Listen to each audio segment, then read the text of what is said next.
কোরআনে কারিমের সবচেয়ে ভয়ঙ্কর আয়াত আমার কাছে সূরা শুরা 25 নম্বর পারা 6 নম্বর পৃষ্ঠা 12 নম্বর লাইনের 42 নম্বর আয়াতটা মনে হয় আমার কাছে। আপনি দেখেন তো, ইন্নামাস সাবিলু আলাল্লাযীনা ইয়াযলিমুনা নাস ওয়া ইয়াবগুনা ফিল আরদি বিগাইরিল হক ইলা আখিরি আয়াত। আল্লাহ পাক বলেন, অবশ্যই আমি আল্লাহ মামলা দেব। এই এদিকে তাকান, অবশ্যই আমি আল্লাহ মামলা দেব, আমি কেস করব, আমি বাদী। কে বলেন তো? আল্লাহ নিজে মামলা দেবেন, বিচার করবেন কে? আসতে বলে, মামলা দেবেন কে? বিষয়টা কেমন মনে হচ্ছে? আমার যিনি বিচারক ছিলেন হাইকোর্টে, ওই লোকটা যদি বলে আমি আমির হামজার এই মামলার নিজেই বাদী, আমার কোনোদিন জামিন হওয়া সম্ভব?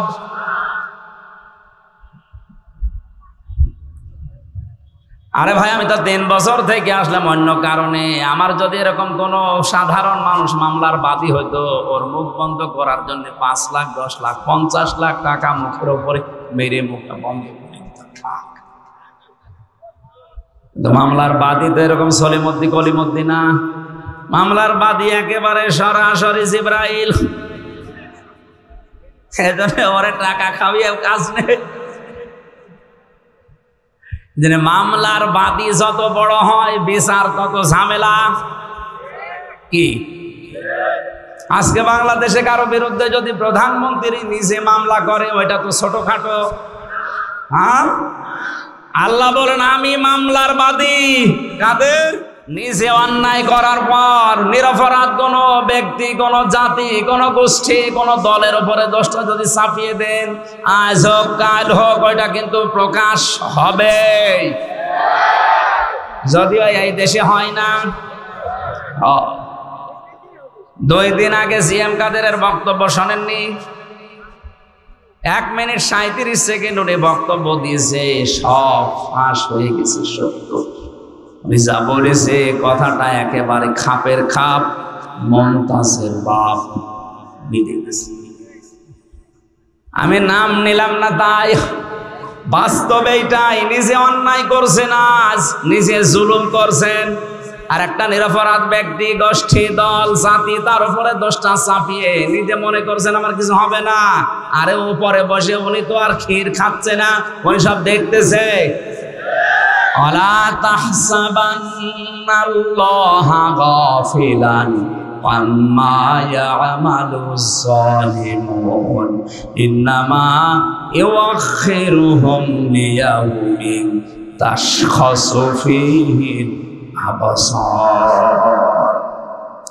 সূরা ইব্রাহিম 13 নম্বর পারা 19 নম্বর পৃষ্ঠা 12 নম্বর লাইনের 42 নম্বর আয়াতে আছে। এটা ফি জিলালিল কোরআন তাফসিরে পাবেন। আল্লাহ পাক বলেন, হে নবী, আপনি কি মনে করেন যে জালেমদের সম্পর্কে আমি গাফেল, কিছু মনে রাখি না, কিছু খোঁজ রাখি না? কে বলিস? সবচাইতে বেশি নজর আমার জালেমদের দিকে। যেদিন চক্ষু উল্টিয়ে যাবে, ইন্নামা ইউআখিরুহুম লিয়াউমিন তাশখাস ফীহিল আবসার।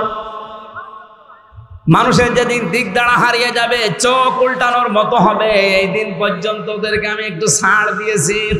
সুতরাং জালেম যারা আছেন, নিজের নফসের উপরে, পরিবারের উপরে, সমাজের উপরে, জনগণের উপরে জুলুম করছেন, থামেন আপনি।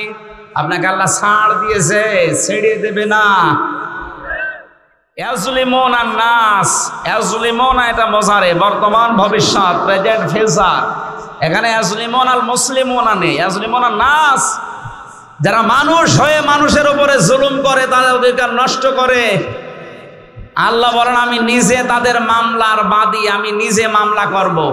বাংলাদেশে আয়াতটা মিলিয়ে দেখেন, 100 জনের আমার মনে হয় 95 জন এখন আল্লাহর মামলার আসামি। আমরাও। আমার তো আয়াতটা পড়ার পরে ভয় হচ্ছে, এটা আল্লাহবাদী কেস।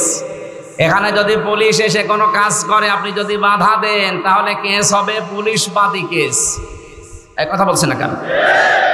আল্লাহর কাছে বাধা এটা, কারণ মানুষ আল্লাহর, এই মানুষের উপরে জুলুম করলে মামলা দেবে কে? এটা কি বাদী কেস? আল্লাহবাদী কেস। কি বাদী? বাংলাদেশে আজ হাজার হাজার মানুষ এখন আল্লাহবাদী কেসের আসামি। বিচারপতি যদি বলে আমি তোর মামলার বাদী, তুই আর জামিন কিয়ামতের আগে পাবি না, আল্লাহ নিজে মামলার বাদী, বলেন আপনাকে কোন বাবা জামিন দেবে? বলেন। আপনি তো আশা করে আছেন না আমি বড় পীরের মুরিদ, ও পীরের কি হবে? ও তো আসামি, ও আসামি না? আর আমার কোরআন পড়ার পরে যতটুকু ধারণা বিশ্বাস জন্মিয়েছে, কিয়ামতের দিন সূরা আবাসার তাফসিরে আছে, প্রথমে মানুষের কাছ থেকে তার ভাই পালিয়ে যাবে, তার মা পালাবে, তার বাবা পালাবে, তার বউ পালাবে, তার সন্তানাদি পালাবে, তার আশপাশের লোক যারা ছিল তাকে সাহায্য করত, আশ্রয় দিত, তার ফাসিলাতি হিল্লাতি তুবি, এরা পালিয়ে যাবে। এমনকি তার নেতা নেত্রী যাদের নাম করে দুনিয়ায় নিরাপদ মনে করত, এরাও পালাবে। এবার বলেন যে 7 প্রকার মানুষের নাম বললাম, বিপদে পড়লে ভাই, স্ত্রী, সন্তান, মা, বাবা, নিজের আশপাশের লোক, গোষ্ঠী, জাতি, দলের লোক, এরা এগিয়ে আসে না দূরে যায়? আর কোরআন বলছে মরণের পরে এরা আগে ভাগবে। তাহলে আপনার এই কথা, কোরআনের বিশ্বাস যদি জন্মায় যে এটা সত্য কথা, বিশ্বাস করতে পারেন কিয়ামতে অনেক পীর বলবে আল্লাহ আমি পীরই ছিলাম না। ও যে আমার মুরিদ দাবি করছে, আমি তো পীরই ছিলাম না, আমি সাধারণ হামজা। কিসের পীর? ওরে আমি মুরিদ পাবো কোথায়? সুতরাং এই ধান্দায় যারা আছেন যে দুই পীরের মুরিদ, দুইজন শুধু হাত ধরে এইভাবে মারবে আর জান্নাতে যেয়ে পড়বেন, জান্নাত না জাহান্নামে পড়বে।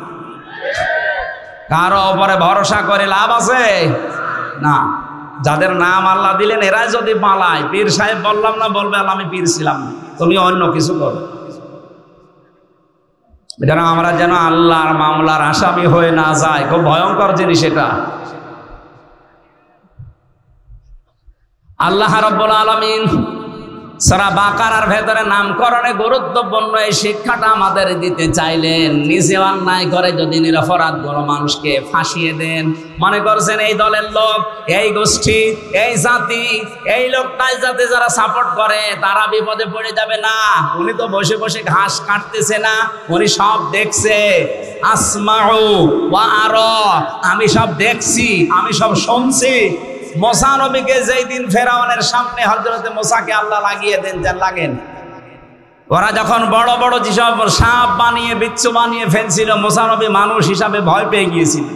আল্লাহ বললেন না, ভয় পেও না, চিন্তা করো না, আমি দেখছি এবং আমি শুনছি। ময়দানে ফেরাউনের সামনে তোমারে নামিয়ে আমি বসে বসে আরশে তামসা দেখছি না, আমি আছি। সে আল্লাহ এখন কি দুর্বল? উনি দেখতে পাচ্ছে না? আমার বিশ্বাস 100 ভাগ উনি দেখছে এবং শুনছে। জালেমদেরকে শুধু ছাড় দিয়েছে, কিন্তু ছেড়িয়ে দেবে না। ইন্না বাদশা রব্বিকা লাশাদীদ, আমার ধরা বড় শক্ত ধরা। এমনিতেই কিছু বলি না, কিন্তু যদি ধরি পরে আর ছাড়ি না। আল্লাহর ধরার আগে আপনি যেন নিজে সংশোধন হয়ে যান, এই জন্য আজকের মাহফিল। আজকে সূরা বাকারার নামকরণে কি পেলাম?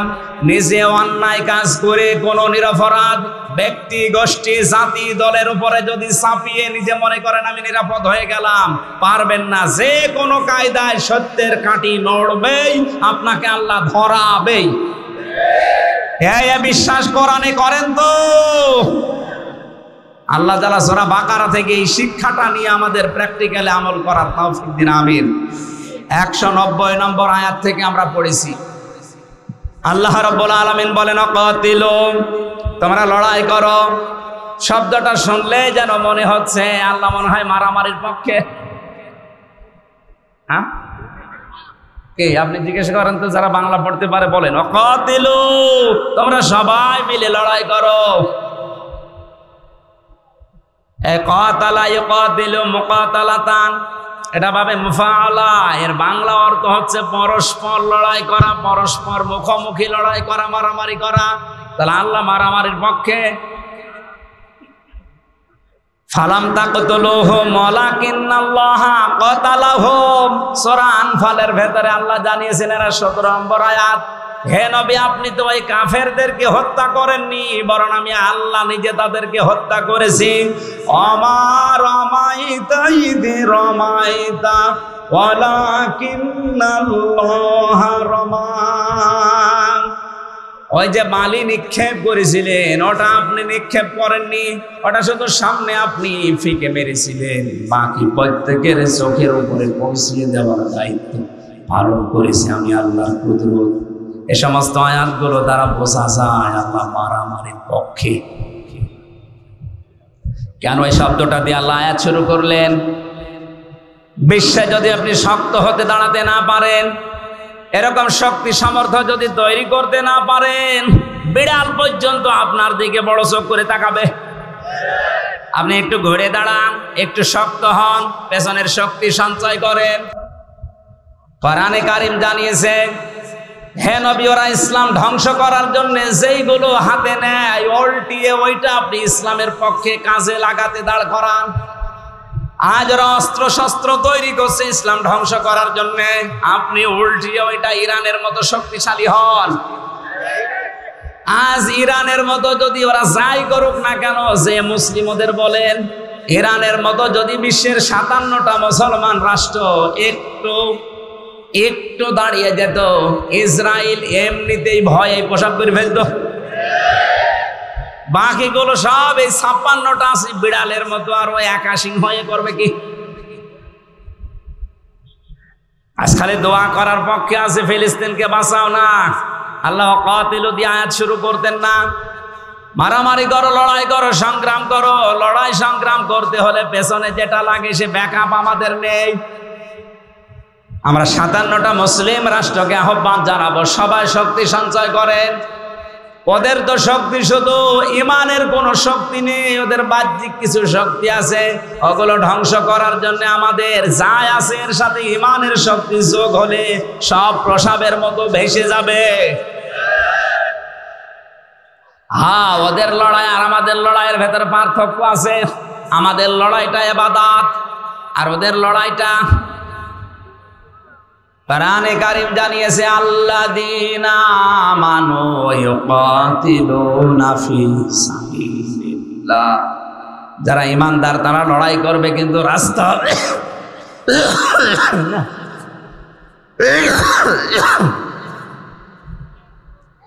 ধোলা ঢুকতেছে তো আমার এমনিতেই অ্যালার্জি সমস্যা, ধোলা আসলে কাশি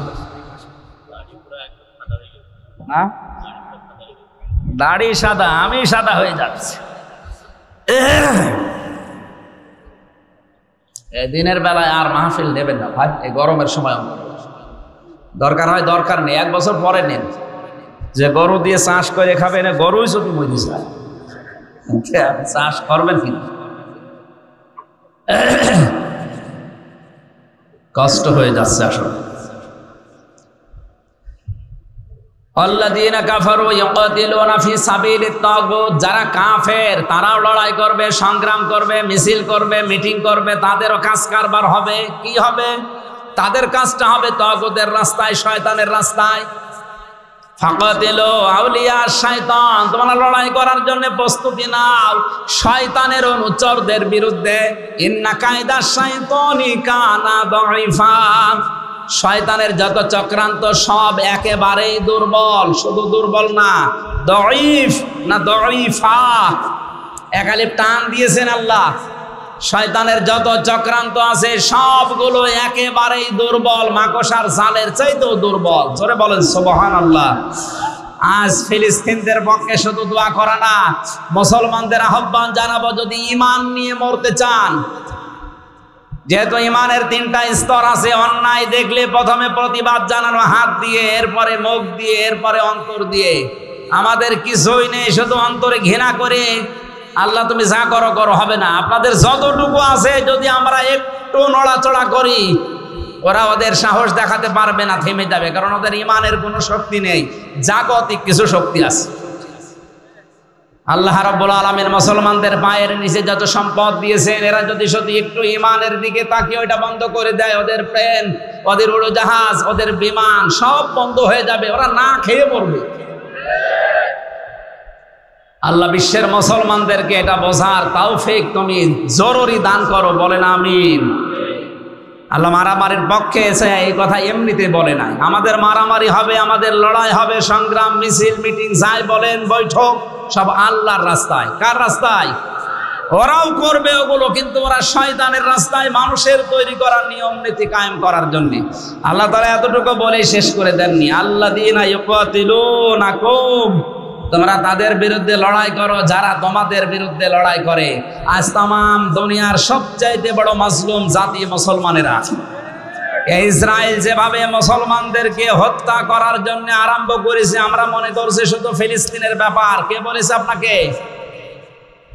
ওরা যেভাবে আরম্ভ করেছে 2 দিন পরে না জানি আপনার উপরেও এটা আসে কিনা। এই জন্য সতর্ক এখন থেকেই হওয়া লাগবে, না তো ঈমান নিয়েও মরতে পারবেন না, বেঈমান হয়ে মরা লাগবে।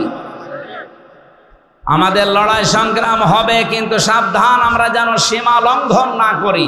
নিজের রাগের বশবর্তী হয়ে কারো উপরে দোষারোপ করা, অত্যাচার করা, কাউকে কালার করা, এটা জায়েজ নেই। ওয়ালা তা'তাদু, সীমা লঙ্ঘন করবা না। যে 27 প্রকার মানুষকে আল্লাহ পৃথিবীতে সবচাইতে বেশি ঘৃণা করে, তার অন্যতম এরা। 1 নম্বরে যারা সীমা লঙ্ঘন করে তাদেরকে আল্লাহ ঘৃণা করেন। আমরা এ দলে যেন না থাকি, বলেন আমিন। ইন্নাল্লাহা লা ইউহিব্বুল মুতাদিন, অবশ্যই আল্লাহ সীমা লঙ্ঘনকারী যারা, তাদেরকে পছন্দ করেন না। এখানে প্রায় 9টা জাতির কথা আল্লাহ তুলে ধরেছেন যে এরা সীমা লঙ্ঘন করেছিল দুনিয়ায়। প্রত্যেককে আমার আল্লাহ দুনিয়ায় গজব দিয়ে একেবারে নিশ্চিহ্ন করে দিয়েছিল। তার ভেতরে অন্যতম হযরতে সালেহ। কে? বলেন বলেন। হযরতে সালেহ আলাইহিস সালাম, ওয়াইদ ক্বালা,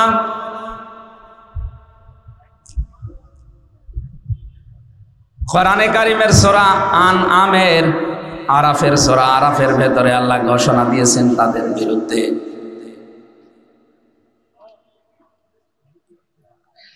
আল্লাহ রাব্বুল আলামিন জানিয়েছেন, ওয়া ইলা আদিন আখাহুম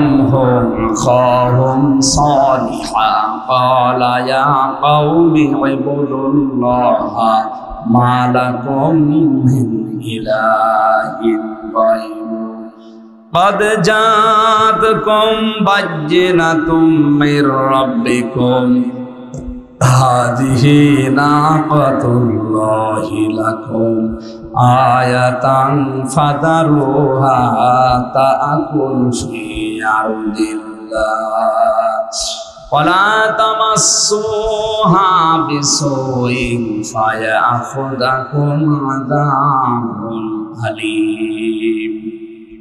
সূরা আরাফের ৭৩ নম্বর আয়াতে আল্লাহ বলেন, আমি যখন সামুদ জাতির নিকটে তার ভাই হযরতে সালেহ আলাইহিস সালামকে পাঠিয়েছিলাম, হযরতে সালেহ তার জাতির কাছে এসেই বলেছিল, আল্লাহর ইবাদত করো, তার সাথে কাউকে শরীক করবা না। অবশ্যই তার পক্ষ থেকে তোমাদের কাছে স্পষ্ট দলিল আর প্রমাণ নিয়ে আমি এসেছি। হাদিহি নাকাতুল্লাহ, তার ভেতরে অন্যতম এই যে আল্লাহর উষ্ঠি। আর হযরতে সালেহর কাছে মুআজিজা দেখতে চেয়েছিল, যে বিশাল পাহাড়, পাহাড়ের পাদদেশে একেবারে চূড়ার উপরে যে পাথর আছে, ওই পাথরের ভেতর থেকে 10 মাসের গর্ভবতী একটা উটনি বের করে সেখান থেকে একটা বাচ্চা সহ উটনি আসো। আল্লাহ রাব্বুল আলামিনের নবী সালেহ সেজদায় পড়ে বলেছিলেন, মাবুদ তুমি আমাকে সাহায্য করো। শেষ পর্যন্ত আল্লাহ এই ব্যবস্থা করে পাহাড় থেকে উটটা পাঠিয়েছিলেন। ওটা যখন নেমে আসছিল, এটা তাফসিরে খাসেনের ভেতরে আছে, উটনি যখন 10 মাসের গর্ভবতী উটনি নেমে আসতেছে বাচ্চা সহ, হযরতে সালেহ ওটা দেখার পরে বললেন, হাদিহি নাকাতুল্লাহ, এটা আল্লাহর উষ্ঠি। আয়াতান, এটা নিদর্শন। ফাদারুহা, তাদেরকে ছেড়ে দাও, এদের 2 জনকে ধরবা না। তাকুল ফি আরদিল্লাহ, আল্লাহর জমিনে রেখে বেড়াবে, যা ইচ্ছা খাবে, যা ইচ্ছা পান করবে। এর কাছে কোনো খারাপ উদ্দেশ্য নিয়ে কেউ যেতে পারবা না। যদি যাও আল্লাহর কঠিন আযাব আসবে। এবার আমার শিক্ষা আয়াতের, আপনারা আছেন তো? তারা আল্লাহর নবীর কাছে মুআজিজা চেয়েছিলেন, আল্লাহ পাক নবীর দরখাস্ত অনুযায়ী মুআজিজা পাঠিয়েছিলেন।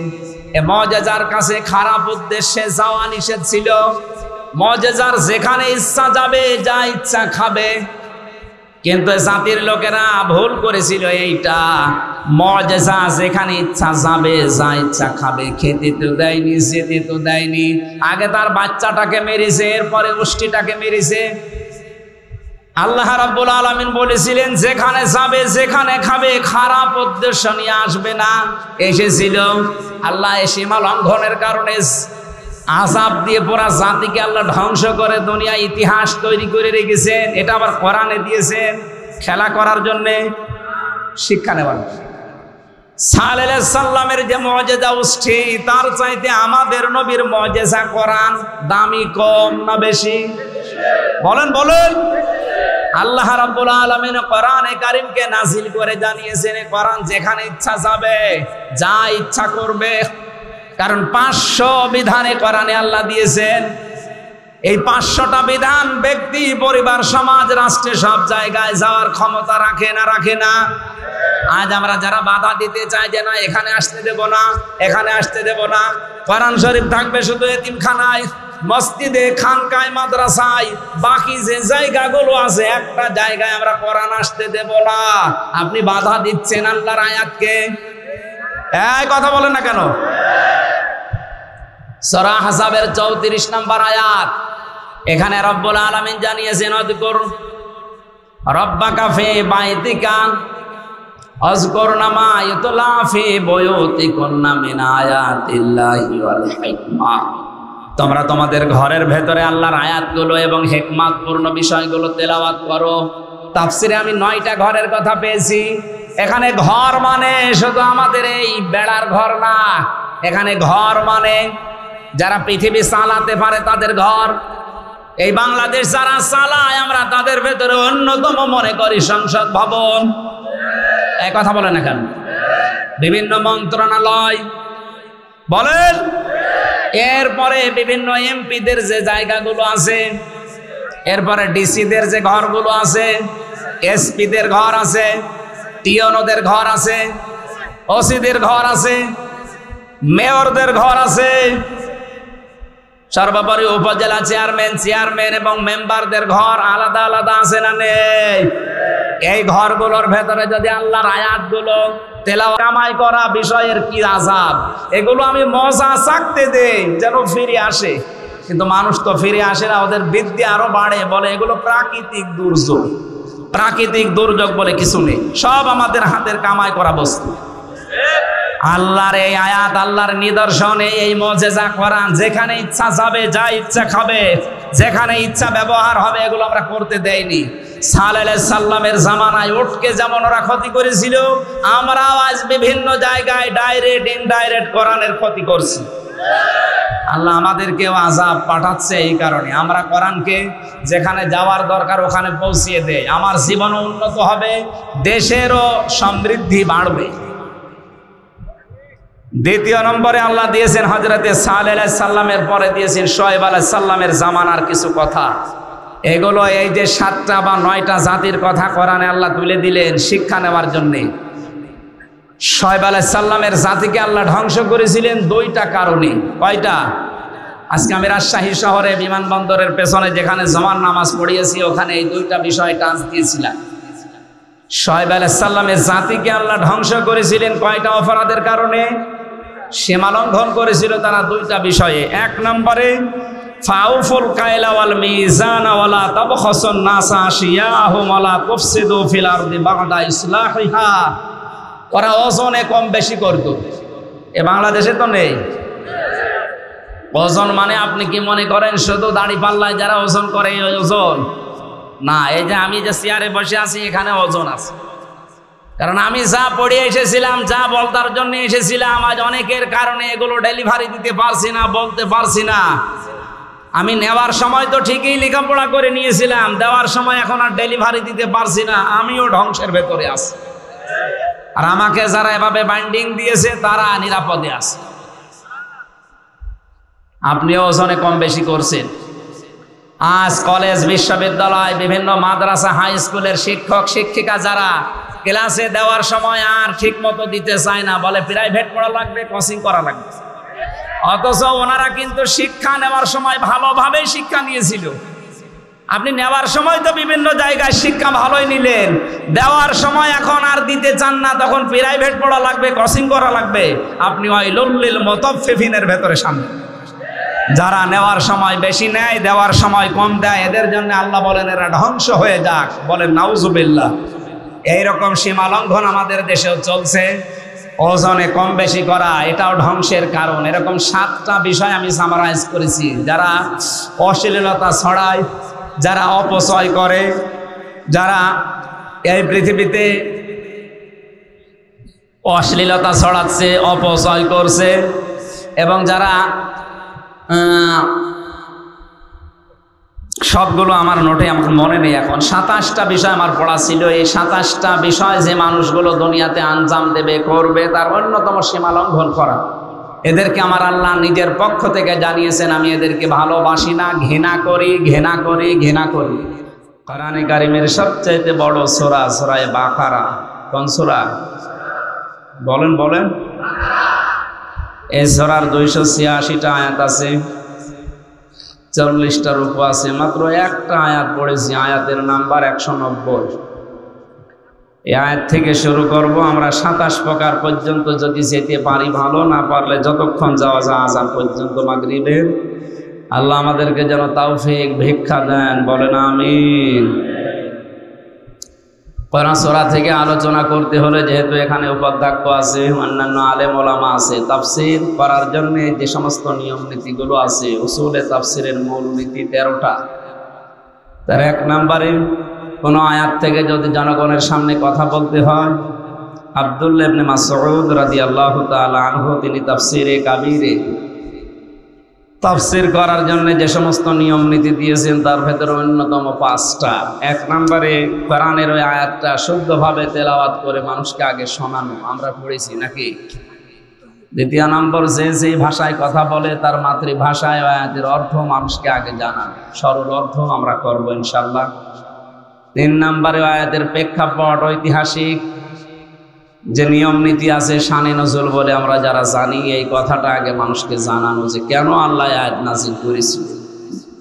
4 নম্বরে আয়াতের বাস্তব ব্যাখ্যা তুলে ধরা লাগবে। মানভাত আমলে কি হয়েছে ওগুলো বাদ, এখন কি দরকার এই আয়াত থেকে, সেইগুলো আমরা গবেষণা করি, চিন্তা ভাবনা করে বের করি, কথা বলার চেষ্টা করব। 5 নম্বরে আয়াতের মূল শিক্ষাটা নিয়ে বাড়ি যাওয়া। এই 5টা এখান থেকে আজকে নেব ইনশাআল্লাহ। জবান খুলে, শয়তান যদি আশপাশে থাকেও, কোরআন পড়ার আগে যেহেতু আউযু বিল্লাহি মিনাশ শাইতানির রাজিম পড়া লাগে, এটা নফল, সুন্নাত না ফরজ? বলে কেন? ওয়াজিব। এটা কোরআনে কারীম পড়ার আগে আউযু বিল্লাহ পড়তেই হবে, মাস্ট বি। না পড়লে আপনার গুনাহ হবে। নামাজ পড়ার আগে আউযু বিল্লাহ পড়া লাগবে, নয়তো নামাজ হবে না, এমন কথা আছে? নেই।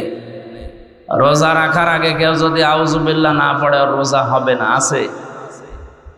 কোরআন পড়ার আগে কেউ যদি আউযু বিল্লাহ না পড়ে, ওর গুনাহ হবে। বলেন কেমন কঠিন বিষয় এটা। ফাইদা ক্বরাতাল কুরআনা ফাস্তাঈদ বিল্লাহি মিনাশ শাইতানির রাজিম। আল্লাহ পাক বলেন, হে নবী, আপনি যখন কোরআন তেলাওয়াত করা আরম্ভ করবেন, তখন আল্লাহর কাছে শয়তান থেকে আশ্রয় চান। মুফাসসিরিন ইকরাম আয়াতের ব্যাখ্যা করতে গিয়ে লিখেছেন, পৃথিবীর কোনো ইবাদতে শয়তান মানুষকে এত ধোঁকা দেয় না, কোরআনের কাছে আসলে যত ধোঁকা দেয়।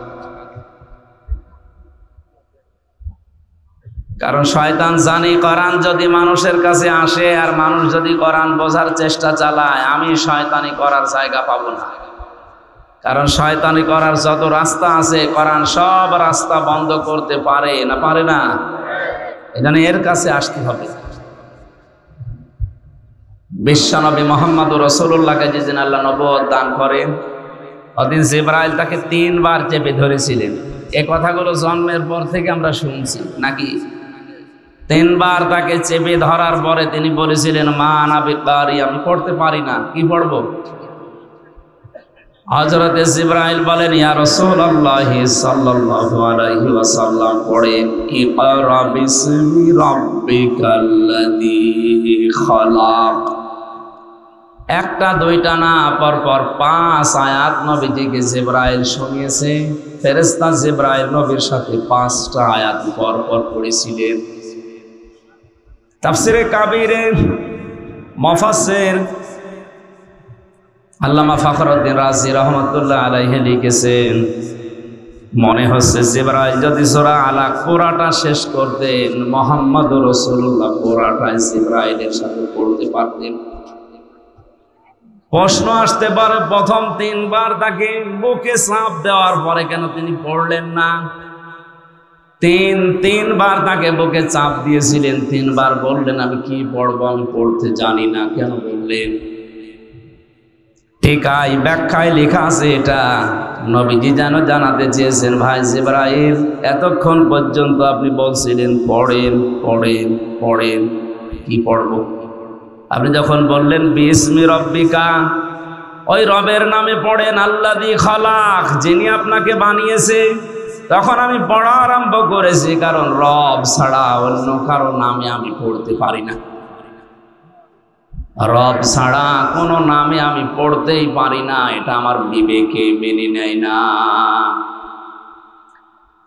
এটা দিয়ে বিশ্বনবী নবুয়ত পাওয়ার প্রথম দিন তার উম্মতদেরকে শিক্ষা দিতে চেয়েছিলেন, আমার উম্মতেরা কিয়ামত পর্যন্ত যারা তোরা দুনিয়া একটা একটা করে যাবে, রব নাম ছাড়া অন্য কোনো নামে তোমরা পড়বা না। কারণ রবের নাম বাদ দিয়ে অন্য কোনো নামে যদি কেউ লেখাপড়া আরম্ভ করে, এটা শিক্ষায় শিক্ষিত হয় মনে হচ্ছে, কিন্তু দেখতে মনে হবে কাজ কারবারে লোকটা জানোয়ার হয়ে গেছে। কথার অর্থ বোঝার চেষ্টা করেন। আমি এই চোখে দেখেছি, বিশ্ববিদ্যালয় ক্লাস চলছে, ছাত্র শিক্ষককে জুতা দিয়ে পিটাচ্ছে আর বলছে শালা করে মেরেই ফেলবো। শিক্ষক শেষ পর্যন্ত হাত জোড় করে বলছে, বাবা আমারে ছেড়ে দিয়ে আর ক্লাস নেব না, না করে মেরে ফেলবো। তার আমি সিটের কথা বলেছিলাম, আমাকে সিট দিলি না, তোরে মেরেই ফেলবো। এটা ছাত্র, এটা কি? এটা ক্লাস চলছে একটা। আপনারা কি কবরস্থানে আছে? মানে জীবিত মানুষের মতো জবাব দেবেন যে বললাম এটা কি? ছাত্র। বলেন। আমি চোখে এইটাও দেখেছি, শিক্ষক অজু করছে, ছাত্র পানি পায়ে ঢেলে দিচ্ছে, অথচ ছাত্রর বয়স, আগেরটার বয়স 24 বছর আর পরেরটার বয়স 7 বছর।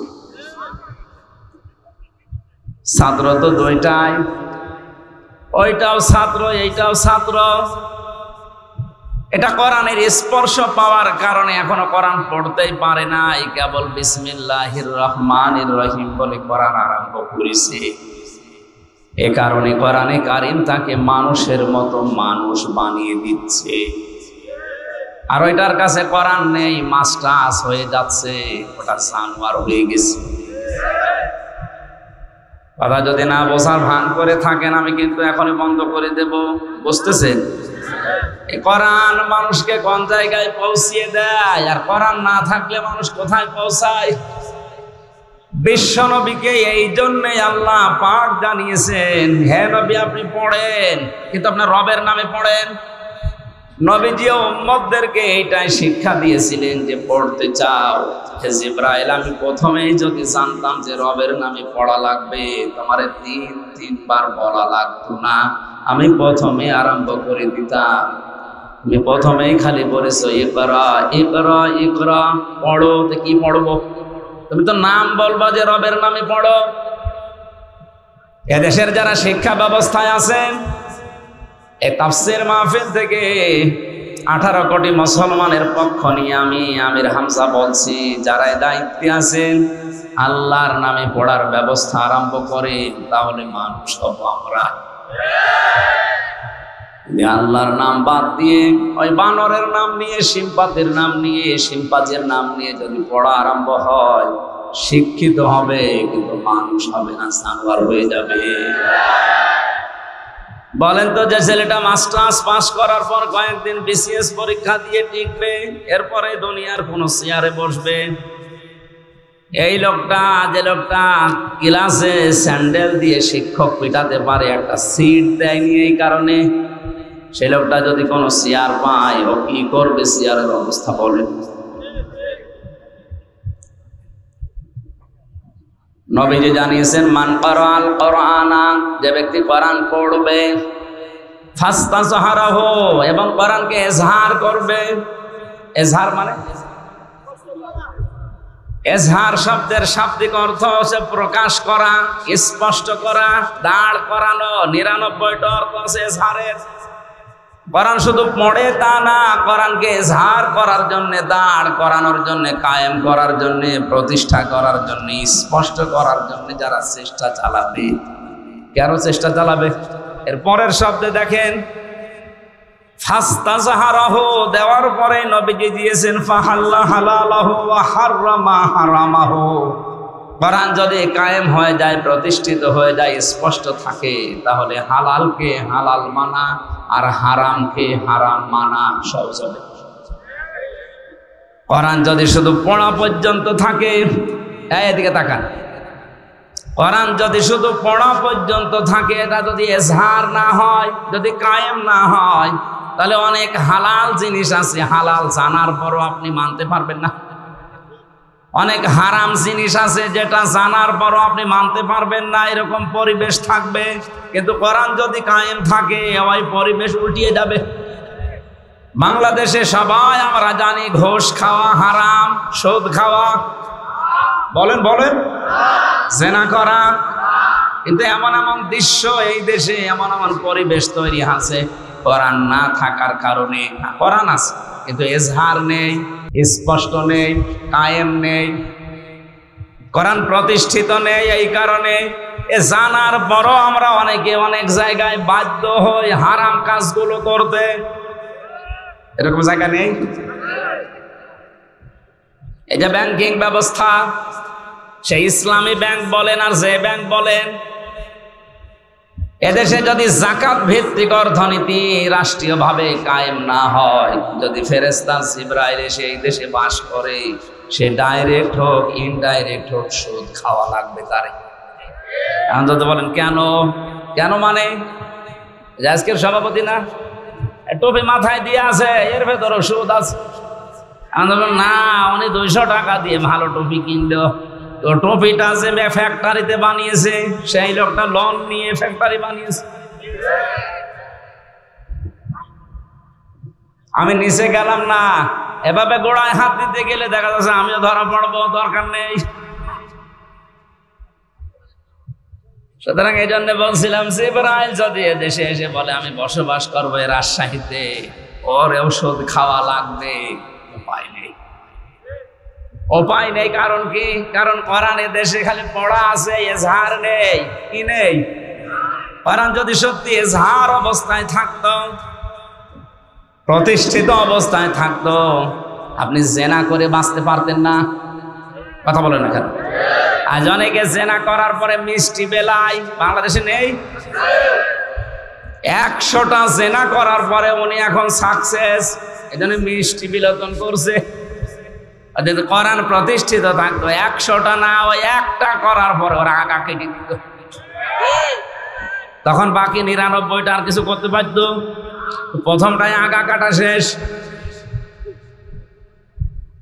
এই জন্য নবীজি বলেছেন, যদি এটা পড়ার পরে কেউ এজহার করার চেষ্টা চালায়, আর হালালকে হালাল, হারামকে হারাম জানার পরে মেনে নিতে পারে, আর মেনে নিতে পারবেন যখন কোরআন এজহার থাকবে। আদখালাহুল্লাহুল জান্নাহ, নবীজি বলেন আল্লাহ তাকে যেন জান্নাতে দিয়েই দিয়েছে।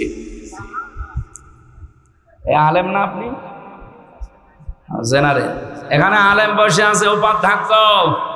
আদখালাহুল্লাহুল জান্নাহ, আল্লাহ তাকে জান্নাতে দিয়ে দিয়েছে না দেবে? এটা মাসি আদখালা ইয়াদখিলু, তার মানে আপনাকে আল্লাহ জান্নাতে দিয়েই দিয়েছে। অতীতের শব্দ, প্রশ্ন আসতে পারে এখনো তো মরলাম না, জান্নাতে গেলাম কি করে?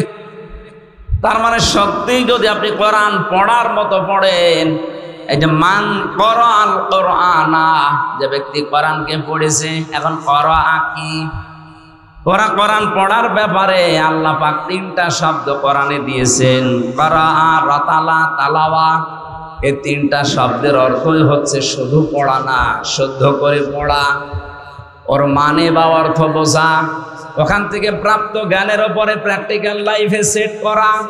4 নম্বরে ওই জ্ঞানটা মানুষের কাছে পৌঁছিয়ে ওটা মানার ব্যবস্থা করে দেওয়া। তাহলে দেখতে দেখতে কোরআন পড়ে তার ভেতরে কয়টা জিনিস পেলাম? 4টা। বলেন বলেন, আরো জোরে বলেন। 1 নম্বরে কোরআন পড়তে হবে কি করে? শুদ্ধ। আরো জোরে বলেন বলেন। শুধু শুদ্ধ করে পড়লেই হচ্ছে না, ওটার মানে অর্থ বুঝতে হবে। বাংলাদেশের 100 জনের 95 জন মানুষ কোরআন শরীফ পড়তে পারে না শুদ্ধ করে। আর অর্থ বোঝা এটা তো বাদই দিলাম। এখানে শুধু উপাধ্যক্ষ সাহেব আর মাওলানা আব্দুল কায়েম বাদ দিয়ে একটা মানুষকে দেখান তো যে কোরআনের অর্থ একটা একটা করে বলতে পারবে। অথচ অনেক কামেল পাশ মাওলানা আমরা বসে আছি। গিরিশচন্দ্র সেনের নাম শুনেছি আমরা, নরসিংদী বাড়ি, বেটা হিন্দু মানুষ। ওরা কোরআন শরীফ পড়া না, ওরা কোরআনের অর্থ ব্যাখ্যা এমনকি তাফসির লিখেছে এই লোকটা। আমি বিশ্ববিদ্যালয়ে থাকাকালীন ওর লিখিত একটা তাফসির পেয়েছিলাম, লেখক হচ্ছে গিরিশচন্দ্র সেন ভাই। বলেন, একটা হিন্দু মানুষ। আমরা যেখানে কোরআনের 5টা অর্থ করতে পারি না, আর ওর প্রতিটি শব্দের এক একটা শব্দের কমপক্ষে 33টার ওপরে অর্থ মুখস্থ ছিল, নয়তো তাফসীর লিখতে পারতো না। কোরআনে এমন এমন শব্দ আছে যে শব্দ একটা অর্থ না একাধিক অর্থ আছে। যেখানে যে অর্থ সেট হয় ওখানে ওই অর্থ আপনাকে বলা লাগবে। এই সেরাই তাড়াতাড়ি বসো। এখানে কোরআনে কারীম নবীজি শব্দ দিয়ে যে বললেন মান কারাল কোরআনা, যে ব্যক্তি কোরআন পড়ে, পড়ার ভেতরে অর্থ কয়টা পেলাম? শুদ্ধ করে পড়া, বুঝতে পারা, পরে নিজে কাজ করা, কয়টা মানুষকে পৌঁছিয়ে মানানোর ব্যবস্থা করে দেওয়া। এইভাবে যদি আজ বাংলাদেশের 96% মুসলমানেরা সত্যিই কোরআন পড়তো, আর এটা এজহার করার জন্য যদি 96% মানুষই চেষ্টা চালাতো, তাহলে হালালকে হালাল জানা আর হারামকে হারাম জানার পরে মেনে নেওয়া সহজ হতো না কঠিন হতো? পানির মতো হয়ে যেত। আজ আমরা এগুলো করি না, অনেকে শুধু পড়ার লাইনে আছি, এটা বোঝার মতো মন মানসিকতা নেই, মানবে সে চেষ্টা তো নেই। এটা যে মানুষকে মানাতে হবে এই চেষ্টাও আমাদের নেই। এই জন্য কোরআন পড়ছে ঠিক, কিন্তু হালালকে হালাল জানার পরে আমরা মেনে নেওয়ার মতো অভ্যাস পাচ্ছি না, সে পরিবেশ নেই। মানতে গেলে আপনি বিপদে পড়বেন। কোরআন যে দেশে এজহার আছে ওখানে মানতে গেলে বিপদে না আরো পুরস্কৃত হওয়া যায়। হযরত ওমর কোরআনে কারীম যেহেতু প্রতিষ্ঠিত করেছিলেন, এজন্য তার দেশে মানুষ যদি কোরআন মানত সে বিপদে পড়তো না, আরো পুরস্কার পেত। সুবহানাল্লাহ বলতে পারেন না? তিনি বক্তব্য দিচ্ছিলেন, হঠাৎ করে মানুষের হক কি এই বিষয়ে কথা বলতে বলতে আলোচনা তিনি বন্ধ করতে বললেন। এক মুসল্লি এরকম একজন লোক ডাক দিয়ে বলে, খলিফা আপনার বয়ান বন্ধ করেন, আপনার এই ওয়াজ বন্ধ হওয়া লাগবে। বলে কেন? গনিমতের মাল হিসাবে যে সম্পদগুলো এসেছিল প্রত্যেকে একটা করে কাপড় আমরা পেয়েছি, সেইটা দিয়ে জামা বানিয়ে কেউ গায়ের উপরে দিয়ে এসেছি নামাজে, আর আপনার গায়ের ভেতরে 2টা জামা দেখা যায়, একটা জামা একটা পায়জামা। কোথায় পেলেন আপনি? আপনি ক্ষমতায় আছেন এই জন্য বেশি করে নেবেন। হযরত ওমর বললেন, এই জবাব যদি আমি না দিয়ে ওই যে আমার ছেলে আব্দুল্লাহ আছে ও জবাব দেয়, মেনে দিতে পারবা? বলে দিদি বলেন। হযরত আব্দুল্লাহ প্রথম কাতারেই বসেছিলেন, ডাক দিয়ে বললেন, আল্লাহর নবীর সাহাবীরা, আপনারা যেমন একটা একটা করে পেয়েছেন, আমার বাবাও একটা পেয়েছে, আমিও একটা পেয়েছিলাম। আমার বাবার কাছে রাষ্ট্রীয় মেহমান বাইরের থেকে যখন আসে, ওনার একটাই মাত্র কাপড়, জমার দিন যদি ওটা পরিষ্কার করার জন্যে ধোয়ার পরে শুকাতে দেয়, আর কোনো কাপড় নেই যেটা পরে রাষ্ট্রীয় মেহমানদের কাছে আসা যায়। আর নবীজি ঈদের দিন, জমার দিন আর রাষ্ট্রীয় মেহমানরা আসলে তখন তিনি জুব্বা গায়ে দিতেন। যেমন তেমন জুব্বা না, ওই দেশে হয়তো এই যে ক্যালেন্ডার বা ইস্ত্রি করার কি বলে এটার নাম, আয়রন মেশিন হয়তো ছিল না, কিন্তু জামাটা পরিষ্কার করার পরে ভাঁজ করে বালিশের নিচে দিয়ে মাথা দিতেন, ওইটা শার্ট হয়ে যেত। আল্লাহর নবী ছিলেন সারা জীবন পরিপাটি। আমি জেলখানার ভেতরে কোরআনের পাখিকে একদিন মাত্র দেখেছিলাম। ওর কাছে যারা ছিল তাদের কাছে শুনেছি যে ঘরটার ভেতরে তিনি ছিলেন ফাঁসির কন্ডেমসে। ওই ঘরটা এই 13 বছরে পরিষ্কার পরিচ্ছন্ন করে বুড়া মানুষ মনে হচ্ছে একটা সাজানো বাগান। ওখানে তো ওনার স্ত্রী ছিল না, ক্যালেন্ডার ছিল না, আয়রন ছিল না, অথচ তেল ব্যবহার করতেন, আতর ব্যবহার করতেন, মাথার চুলগুলো পরিপাটি করে রাখতেন। নবীজির এই হাদিসটা ফলো করে 13 বছর এক ঘরে কাটিয়ে গেছে। জেলে থাকা অবস্থায় তো আমি বুঝি নাই, ওখান থেকে শুনেছিলাম মারা গেছে। পরবর্তীতে ভিডিও দেখলাম, মরা চেহারা মনে হচ্ছে একটা জান্নাতি মানুষ ঘুমিয়ে আছে, অথচ বয়স 83-84 বছর।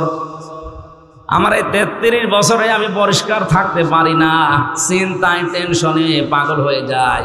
আর 13টা বছর থেকে গেল, কিছুই মনে হচ্ছে না। তাহলে এখান থেকে একটা মাসলা শিখলাম, জমার দিন, ঈদের দিন আর বিদেশি কোনো অনুষ্ঠানে মেহমানরা যদি আসে, ওই রকম একটা জাঁকজমকপূর্ণ অনুষ্ঠানে যেতে হলে কি গায়ে দেওয়া লাগে? জব্বা। বলেন না কেন? এটা গায়ে দেওয়া সুন্নাত। অথচ ঈদের দিন এই সুন্নাতটা আমাদের এই দেশ থেকে হারিয়ে যাচ্ছে। এই যে এরকম এরকম সিরা জামা গায়ে দিয়ে ফুল ফুলওয়ালা এমব্রয়ডারি করা, আপনার তো সুন্নত আদায় হচ্ছে না, স্টাইল আর ফ্যাশন হচ্ছে। মনে করেন না, অনেকে করে তাই। ঈদের দিনও অনেকে জব্বা গায়ে দেয়। তাহলে আগামী ঈদ থেকে, জমা থেকে কোনো বিদেশি অনুষ্ঠান যেখানে বড় জাঁকজমকপূর্ণ এরকম জায়গায় গেলে কি গায়ে দিয়ে যাবেন? এটা তো শুধু এই সামিয়ানার নিচে না, মানে বাইরেও আমল করেন। এটা সম্মান কমাবে কেন? সম্মান আরো বাড়াবে। নবীজির কোন সুন্নতে মানুষের সম্মান কমে দুনিয়াদারদের কাছে? যাদের ভেতরে আল্লাহর ভয় আছে তাদের সামনে গেলে আপনার সম্মান আরো বাড়বে। আব্দুল্লাহ জবাব দিলেন, আমার বাবা একটা পেয়েছিলেন, আমিও একটা পেয়েছি। বাবার জামা যেহেতু একটা, এই জন্য আমার জামা থাকার কারণে ওই কাপড়টা আমার বাবাকে আমি উপহার দিয়েছি। ওইটা নিয়ে আমার বাবা নিজে জোড়া দিয়ে 2টা বানিয়েছে। কোরআনে কারিম যদি প্রতিষ্ঠিত না থাকতো, আর কোন চেয়ারম্যান যদি এভাবে কথা বলতো, কোন জনগণ যদি সামনে থেকে বলতো, চেয়ারম্যান কথা থামান, এত সুন্দর জামা কোথায় পেয়েছেন? রিলিফের মাল চুরি করা নাকি? আমার মনে হয় 10 বছর জেল হইতো। একটা চেয়ারম্যান, অথচ তিনি রাষ্ট্রপ্রধান, এ দেশের মতো না, সারা পৃথিবীর অর্ধেক জায়গা চালাতেন হযরত ওমর। এত বড় ক্ষমতা তার আঙ্গুলের ভেতরে আল্লাহ দিয়েছিলেন। সেই মানুষকে বয়ান চলাকালীন একজন সাধারণ মুসল্লি বয়ান বন্ধ করার পরে জবাব দিতে হয়েছে। এটা কোরআনে কারিম স্পষ্ট এজাহার, প্রকাশ্য প্রতিষ্ঠা কায়েম থাকার কারণে। এজন্য যে ব্যক্তি কোরআন পড়ে আর একে এজাহার করার জন্য চেষ্টা চালায়, এ কথাগুলো আমি এমনিতেই বলতাম না, আর যেটা নেই এই জন্য আমি হাড়ে হাড়ে টের পাচ্ছি বাস্তবতা। ও রাজশাহীর মানুষেরা, যারা আমরা শুধু টুপি মাথায় দেয়, এ দায়িত্ব কি শুধু আমাদের? বলেন, নামাজ যেভাবে ফরজ মনে করে এই লোকটা পড়ে, আমি পড়ি, আমাদের যদি মন ওইভাবে তৈরি করে কোরআনে কারিমকে এজাহার করতে হবে, যদি ওই মন নিয়ে করতাম, বাংলাদেশে 96% মুসলমান, কেউ বাধা দেওয়ার সাহস পেত, কেউ রাজনীতি বলতো? বলেন। এই জন্য আমাদের উচিত হবে, আমরা কোরআনকে শুধু পড়বো না, এটা আমরা দাঁড় করানোর চেষ্টা চালাবো। নামাজ যেভাবে পড়ি, রোজা যেভাবে রাখি, হজ যেভাবে ভরসা করে করে আসি, কোরআন কি করে বাংলাদেশে কায়েম হয় আমরা ওইটা করব। আমরা রাজনীতি বুঝি না। আপনি মেম্বার, চেয়ারম্যান, মেয়র, এমপি, মন্ত্রী যা হবেন হন, কোরআন মানার একটা পরিবেশ আমাদের দেশে তৈরি করে দেন, আমরা আপনার পক্ষে আছি।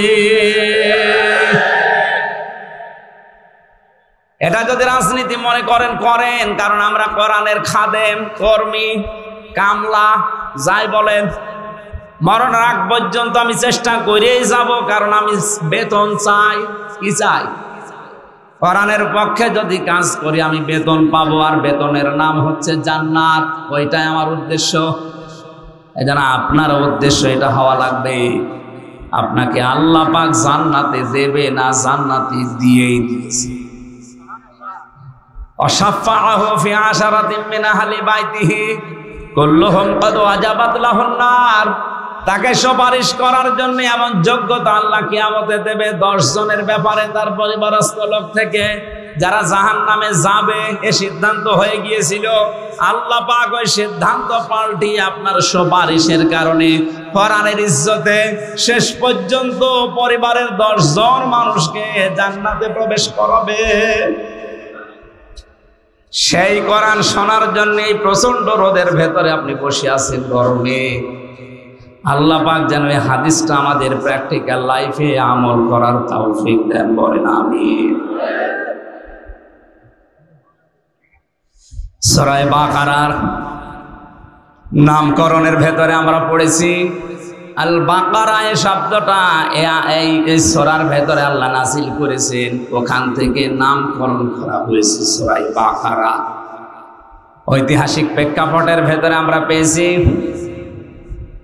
একটা লোক নিজের চাচাতো বোনকে ফাঁসাতে গিয়ে চাচাকে হত্যা করার পর তার বাড়ির নিজেদের শত্রুপক্ষের বাড়ির সামনে লাশটা রাতের বেলা রেখে এসে দোষ চাপিয়েছে তাদের উপরে।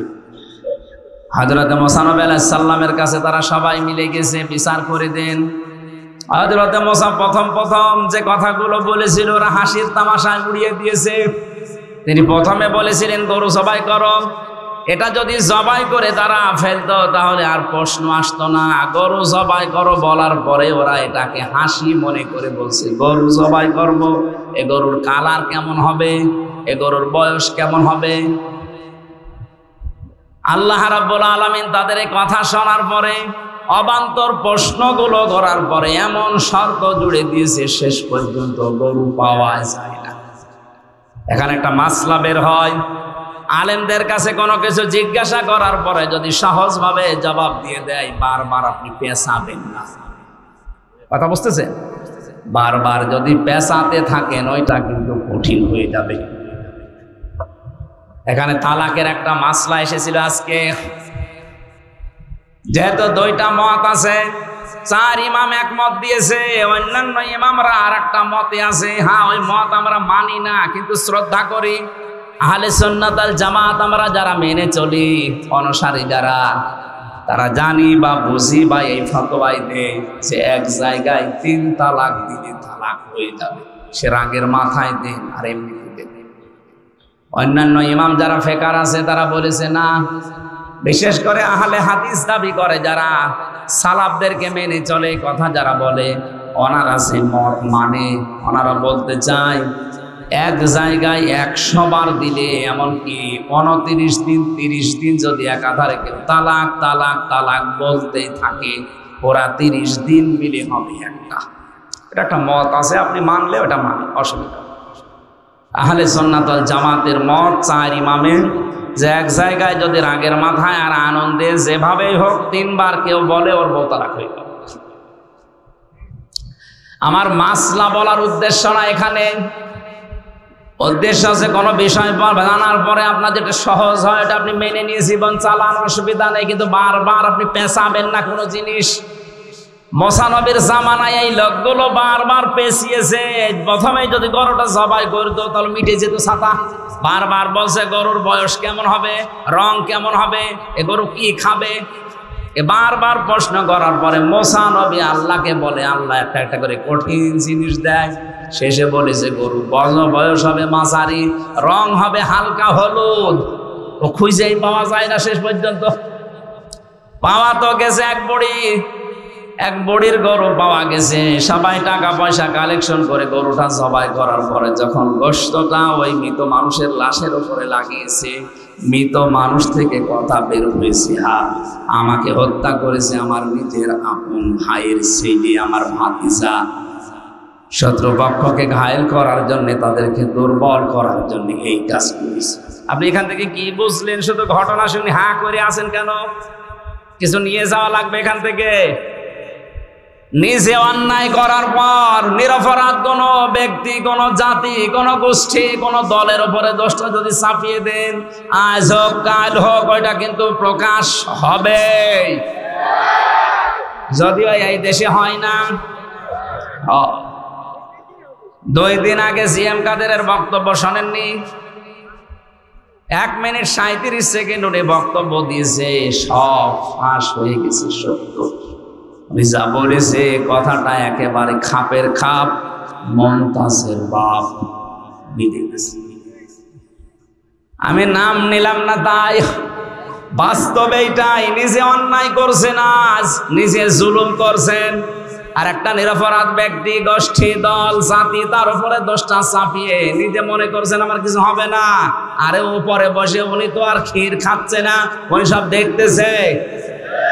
ওয়ালা তাহসাবান্নাল্লাহা গাফিলান আম্মা ইয়া'মালুজ যালিমুন ইন্নামা ইউআখিরুহুম লিয়াউমিন তাশখাসু ফীহি সূরা ইব্রাহিম 13 নম্বর পারা 19 নম্বর পৃষ্ঠা 12 নম্বর লাইনের 42 নম্বর আয়াতে আছে। এটা ফি জিলালিল কোরআন তাফসিরে পাবেন। আল্লাহ পাক বলেন, হে নবী, আপনি কি মনে করেন যে জালেমদের সম্পর্কে আমি গাফেল, কিছু মনে রাখি না, কিছু খোঁজ রাখি না? কে বলিস? সবচাইতে বেশি নজর আমার জালেমদের দিকে। যেদিন চক্ষু উল্টিয়ে যাবে, ইন্নামা ইউআখিরুহুম লিয়াউমিন তাশখাস ফীহিল আবসার। মানুষের যেদিন দিক দাঁড়া হারিয়ে যাবে, চোখ উল্টানোর মতো হবে, এই দিন পর্যন্ত ওদেরকে আমি একটু ছাড় দিয়েছি। সুতরাং জালেম যারা আছেন, নিজের নফসের উপরে, পরিবারের উপরে, সমাজের উপরে, জনগণের উপরে জুলুম করছেন, থামেন আপনি। আপনাকে আল্লাহ ছাড় দিয়েছে, ছেড়ে দেবে না। কোরআনে কারিমের সবচেয়ে ভয়ঙ্কর আয়াত আমার কাছে সূরা শুরা 25 নম্বর পারা 6 নম্বর পৃষ্ঠা 12 নম্বর লাইনের 42 নম্বর আয়াতটা মনে হয় আমার কাছে। আপনি দেখেন তো, ইন্নামাস সাবিলু আলাল্লাযীনা ইয়াযলিমুনা নাস ওয়া ইয়াবগুনা ফিল আরদি বিগাইরিল হক ইলা আখির আয়াত। আল্লাহ পাক বলেন, অবশ্যই আমি আল্লাহ মামলা দেব। এই এদিকে তাকান, অবশ্যই আমি আল্লাহ মামলা দেব, আমি কেস করব, আমি বাদী। কে বলেন তো? আল্লাহ নিজে মামলা দেবেন, বিচার করবেন কে? আসতে বলেন, মামলা দেবেন কে? বিষয়টা কেমন মনে হচ্ছে? আমার যিনি বিচারক ছিলেন হাইকোর্টে, ওই লোকটা যদি বলে আমি আমির হামজার এই মামলার নিজেই বাদী, আমার কোনোদিন জামিন হওয়া সম্ভব?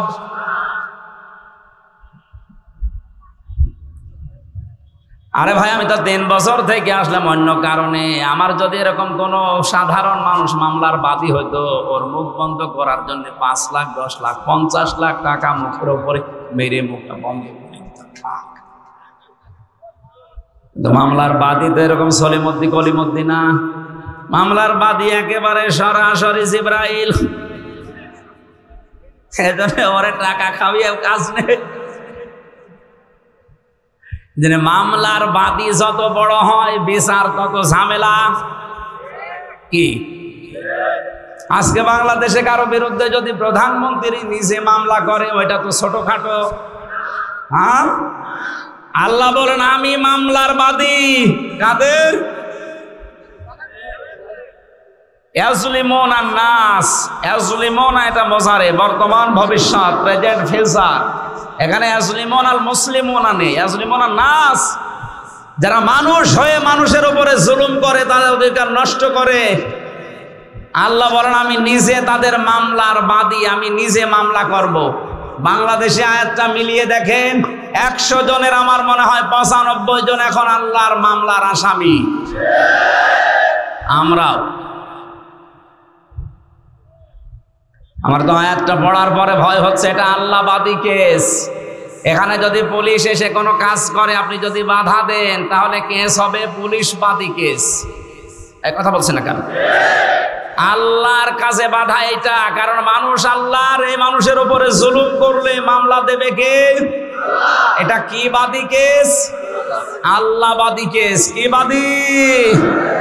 বাংলাদেশে আজ হাজার হাজার মানুষ এখন আল্লাহবাদী কেসের আসামি।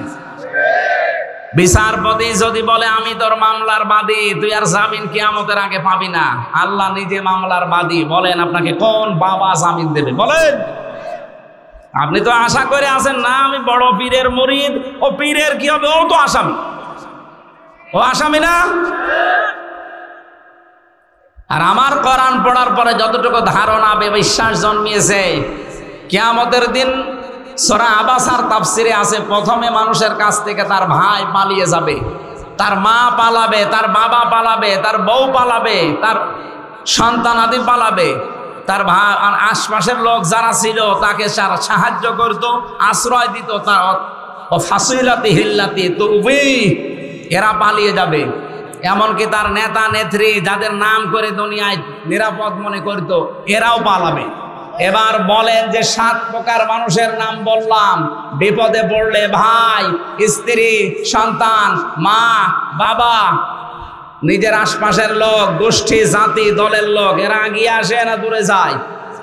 আর কোরআন বলছে মরণের পরে এরা আগে ভাগবে।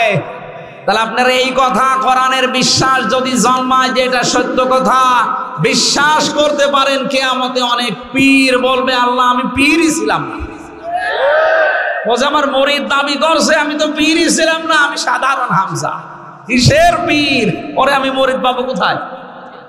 সুতরাং এই ধান্দায় যারা আছেন যে 2 পীরের মুরিদ, 2 জন শুধু হাত ধরে এইভাবে মারবে আর জান্নাতে যেয়ে পড়বেন, জান্নাত না জাহান্নামে পড়বেন। কারো উপরে ভরসা করে লাভ আছে না। যাদের নাম আল্লাহ দিলেন এরা যদি পালায়, পীর সাহেব বললাম না, বলবে আল্লাহ আমি পীর ছিলাম না, তুমি অন্য কিছু করো। যেন আমরা যেন আল্লাহর মামলার আসামি হয়ে না যায়, খুব ভয়ঙ্কর জিনিস এটা। খ্যাতনামা ইসলামিক স্কলারদের বক্তব্য শুনতে আমাদের সঙ্গেই থাকুন। নিয়মিত আপডেট পেতে সাবস্ক্রাইব করে বেল বাটনে প্রেস করুন। Roshni 24. Enjoy the Holy Quran.